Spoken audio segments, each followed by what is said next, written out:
Ахметшитте карате боюнча Кырым федераль живарынын ачык биринчилиги башланды. Турнирде Ярымадамыздын 6 районундан 150ден зияде спортчу иштирак эттилер. Спорт назирлигинин кол тутуу иле ярыш тешкил этилмесине Кырым Жумхуриет карате федерациясы жардым этти. 11 жашлуу Андрей Игнатенко карате иле 7 жыл ограша. Бу жыллар давамында 50ден зияде медаллер казанды. Кырым, Русия ve Украина чемпионатларында иштирак этип, чешит мукафатларга наил олду. Мавы кушак сайыбы. Я в семье не один занимаюсь именно этим спортом видом карате. У меня еще занимается сестра, ей 5 лет, у нее уже есть первые достижения, медали. И брат около 2 лет, он уже там тоже пытается отрабатывать удары, уже скоро тоже, наверное, вырастет, тоже будет заниматься карате. Чемпионат черчевесинде Тигрятана татами адлы турниринде балалар 6 жашындан 9га кадар өз күчлерин сынадылар. Катя Игнатенко ярышта эң күчүк иштиракчы. Карате иле 1 жылдан бери ограша. Бу вакыт давамында 3 чемпион кушаклар сайбы олду. Катя өзүндөн күчлүү ракып эле күрөшмеге коркмады. О ярышта галибе казанмага истеди.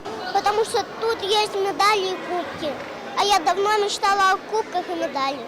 Ахмежит Сакины Эрлан Исмаилов карате иле 1 жылга кадар ограша. 9 жашына бакмадан О Русия чемпионатында иштирак этти. Ве Жумхуриет биринчилигинде кумуш ве тунч казанды. В боксе удары кривые, а в карате ровные и точность надо. Если точность неправильно сделал, проиграл.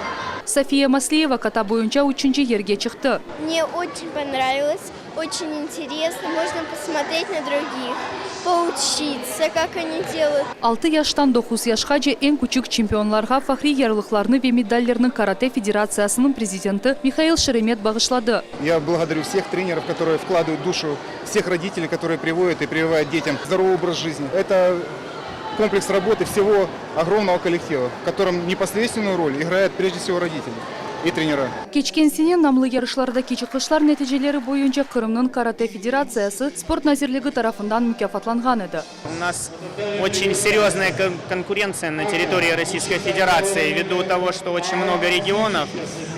И, конечно, мы, скажем так, стараемся занимать лидирующие позиции.